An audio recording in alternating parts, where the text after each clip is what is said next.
There comes a time in life when evenings begin to feel different. They are no longer just a pause between one busy day and the next. They become quiet, reflective, sometimes even lonely. Many of us, especially as we grow older, find that the evening hours hold more weight than they used to. We may carry stress, unfinished thoughts, or just a sense that something is missing. For a long time, I ended my days feeling tired but unsettled. The hours slipped by without rest or meaning. But over time, I began making small changes, not big routines, not complicated systems. Just gentle habits that slowly helped me feel more at peace when the sun went down. If you have ever ended your day feeling disconnected or restless, this message is for you. These quiet moments matter. The way we close the day can shape the way we wake up tomorrow. Here are 8 gentle evening habits that have helped me end my days with peace, presence, and calm.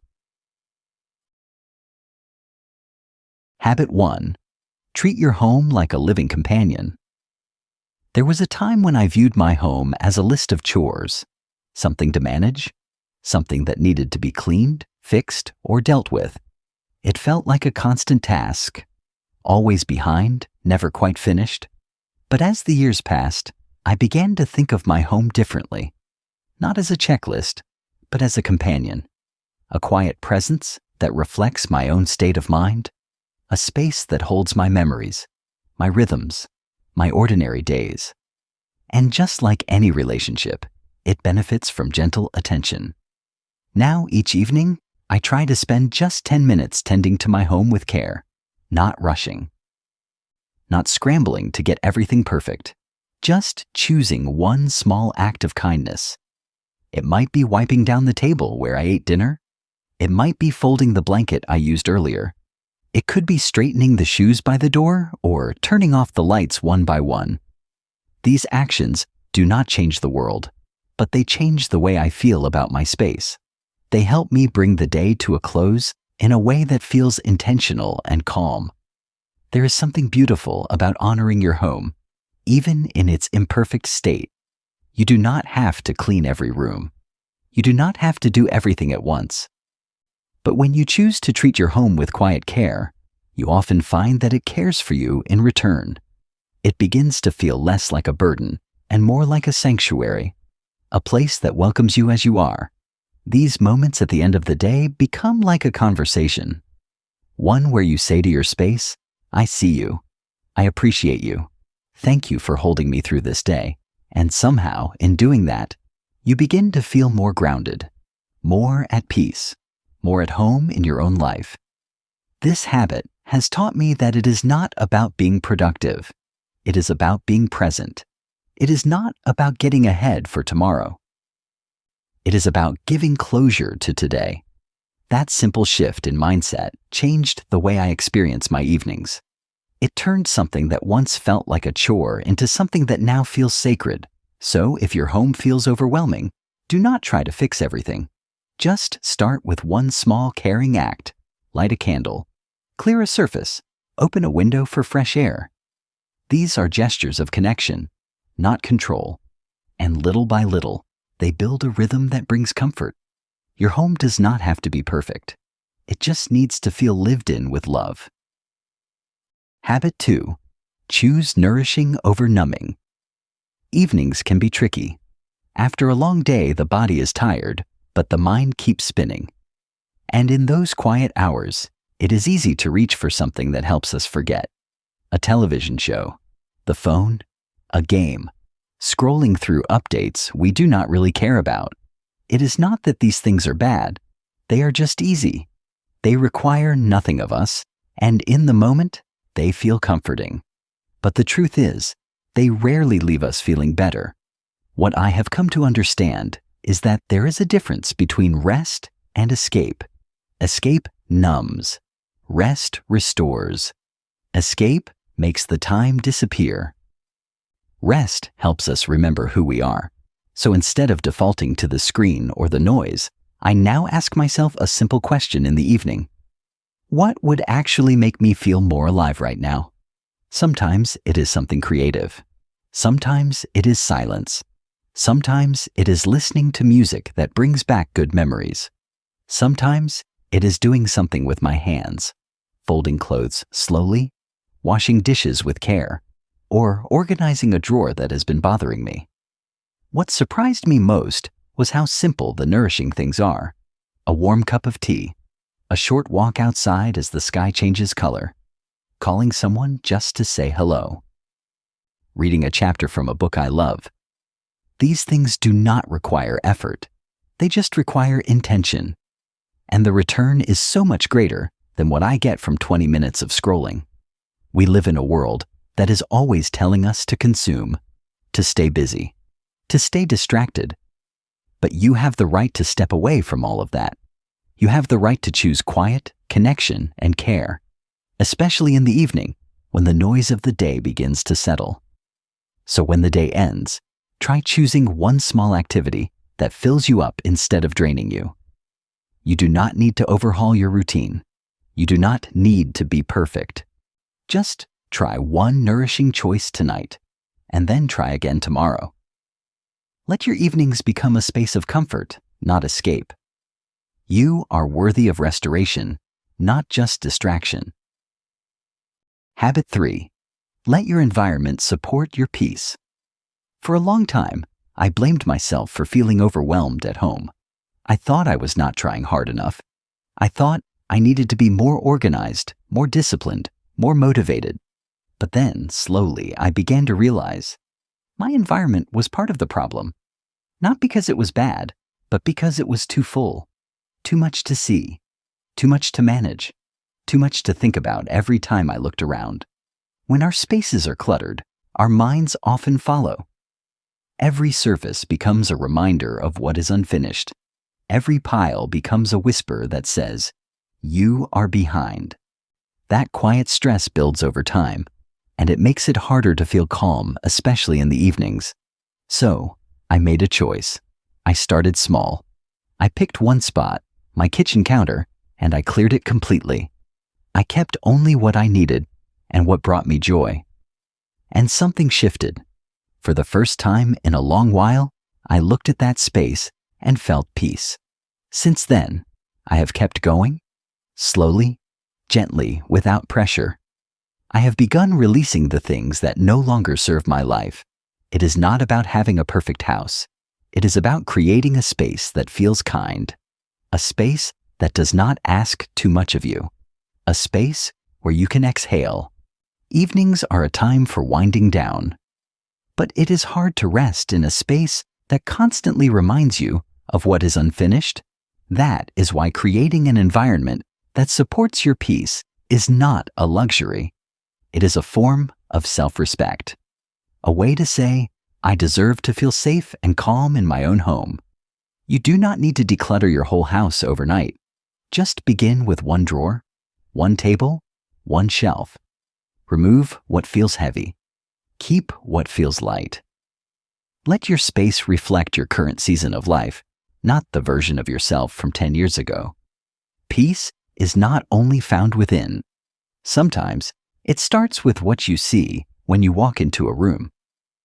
And sometimes the kindest thing you can do for your future self is to make that room feel just a little more welcoming tonight. Habit 4. Gently prepare for tomorrow by writing it down. There is a kind of calm that only arrives when the mind feels clear. For many years, I would climb into bed and lie there, hoping for rest. But instead, my thoughts would begin racing. I would suddenly remember something I forgot to do. A phone call I had not made. A bill I needed to pay. I would go over it again and again, afraid that if I let the thought go, I would lose it.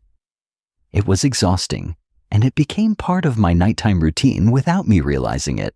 Then I started a very small practice that changed everything.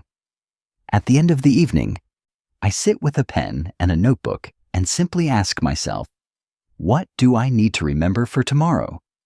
I write down whatever comes to mind. There is no right or wrong way to do it. Some nights, I write only 2 or 3 small things. Other nights, I fill a page. But it is never about the length of the list. It is about the release.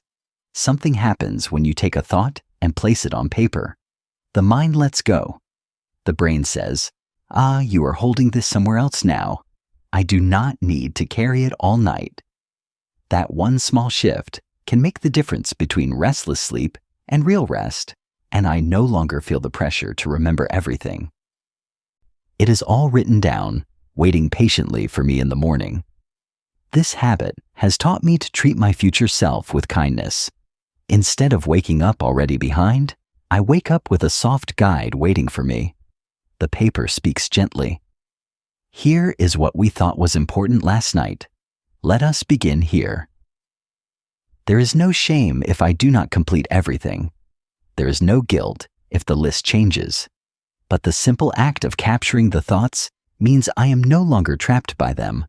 It also helps me fall asleep with intention. I end the day with a closing gesture, just like how we turn off the lights or fold a blanket. Writing down the next day's thoughts is a way of telling the mind, we are done for now. It is time to rest. You do not need to be a planner. You do not need to follow any special system. Just a few quiet minutes each night to honor what is floating in your head, to give it a place to land. It is one of the gentlest gifts you can give yourself. Habit 5. Schedule gentle procrastination with purpose. We all have habits we turn to when we are tired. For some, it is scrolling through social media. For others, it is watching television, playing games, or browsing online stores without any real purpose. These things are not inherently bad. In fact, sometimes they feel like the only things that let us switch off at the end of the day. But over time, I began to realize that these habits were not truly restful. They were not hurting me, but they were not healing me either. What helped was changing the way I approached these little indulgences. Instead of doing them without thinking, I began to plan for them. I gave them a place in my evening, but not the center of it. I called it gentle procrastination.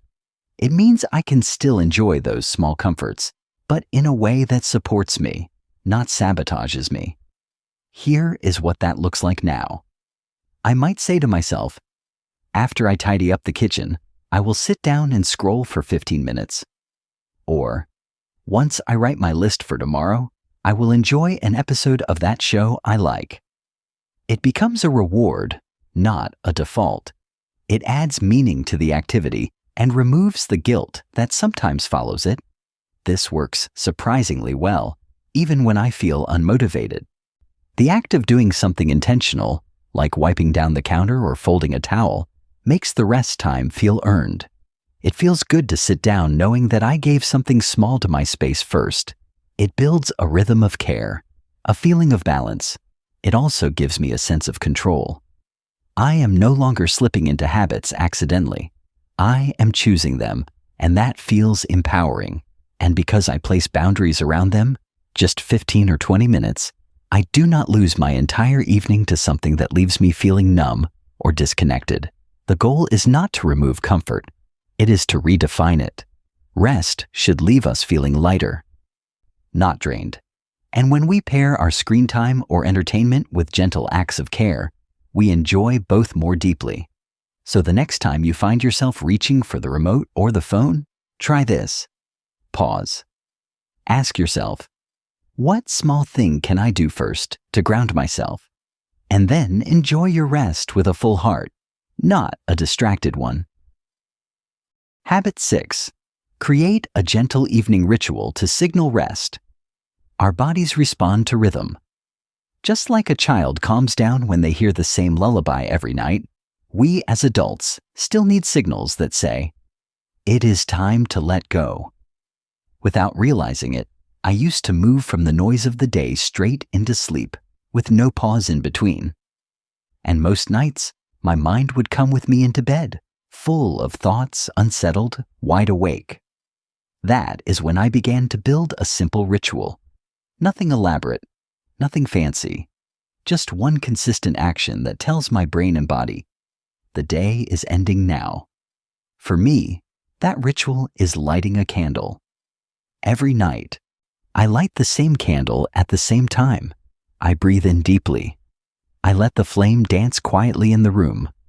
That moment becomes a kind of threshold where I step out of the demands of the day and into the quiet of the night. For others, it might be something different. It could be putting on a cozy robe, making a cup of herbal tea, playing a soft instrumental song, turning off the overhead lights, and turning on a warm lamp. The action itself does not matter as much as the consistency. When repeated over time, your body begins to understand what it means. You feel yourself slow down. You feel permission to stop rushing.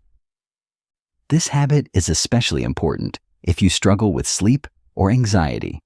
When the mind has been in motion all day, it cannot just stop on command.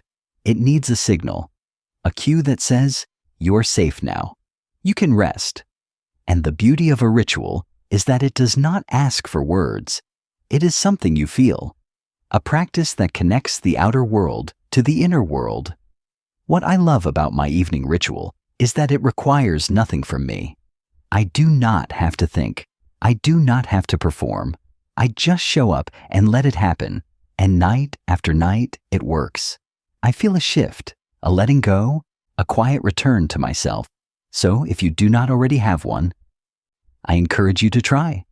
Choose one simple action that feels comforting. Do it at the same time each night. Let it become a soft and steady reminder that rest is allowed, that peace is possible, that this moment, right here, is enough. Habit 7. Send a small message of connection.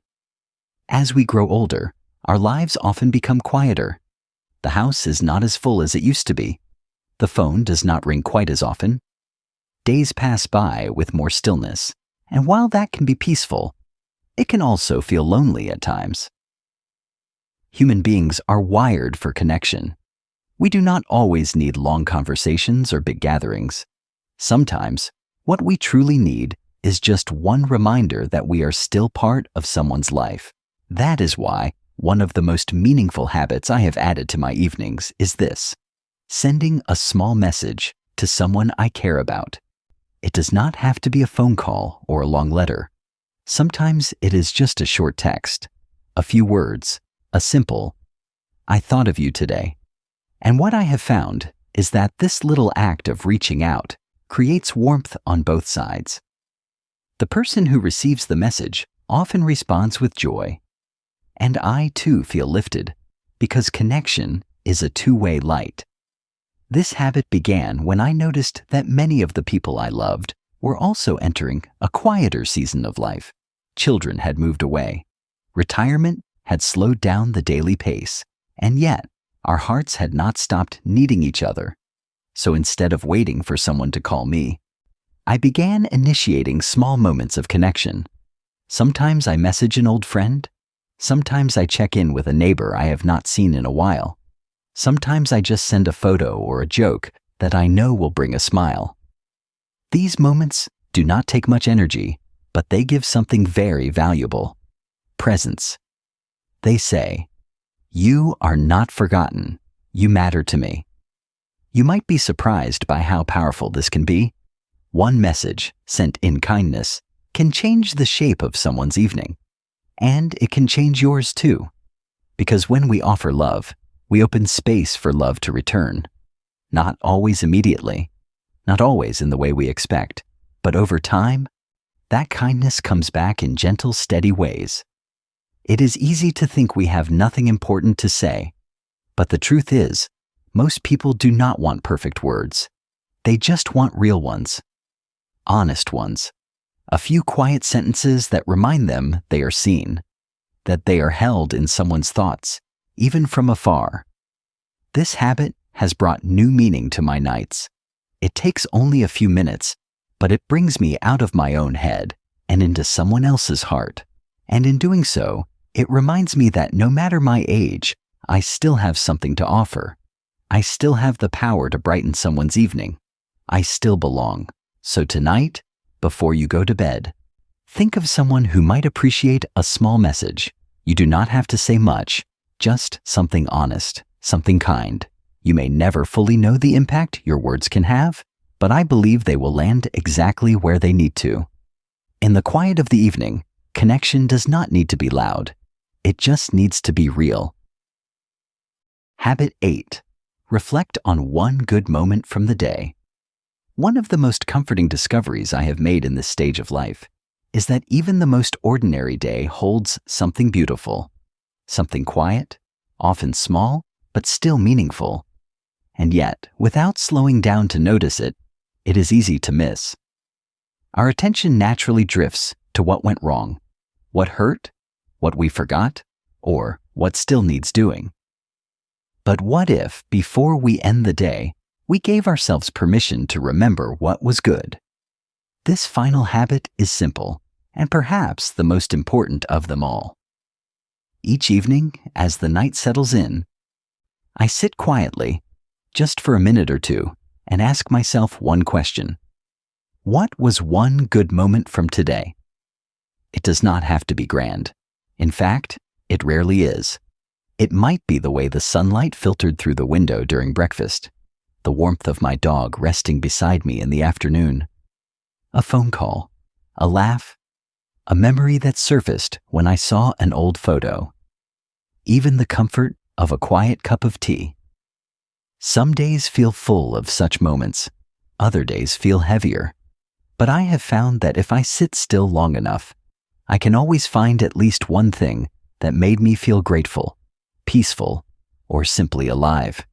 And when I name it, when I bring that moment back into focus, it changes the way I view the entire day.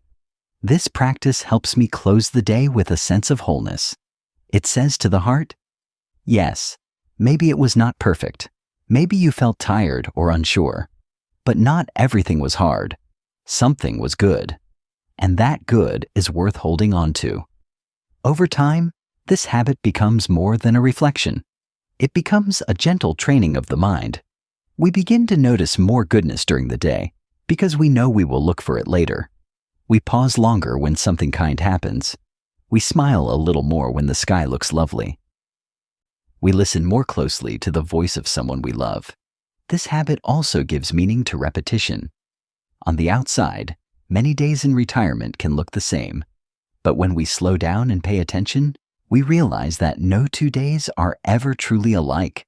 There is always something new, always something that touched us in a quiet way.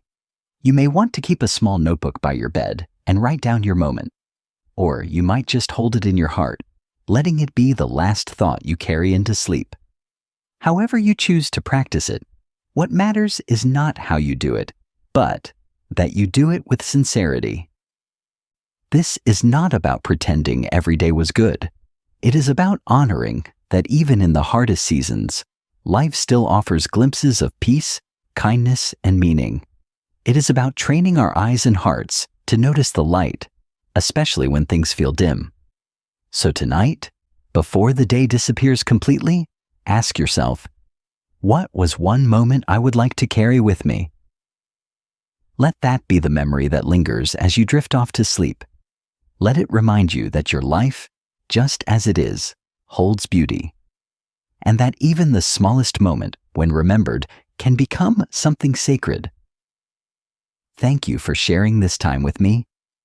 I know your days are valuable, and I am grateful that you chose to spend a few quiet moments here.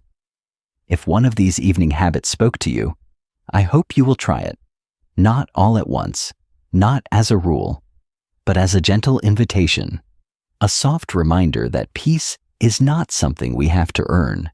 It is something we are allowed to choose. You do not need a perfect day to end it well. You only need presence, and perhaps one small habit that helps you close the day with care. If something in this video reminded you of your own life, or brought up a story, a thought, or even a memory, I would love to hear it. This space was created for sharing, for listening, and for honoring the beauty of everyday wisdom. Feel free to leave a comment, even just a few words. You never know who might read it and feel comforted by your voice. Until we meet again, I hope your evenings are quiet, your heart is steady, and your rest is deep.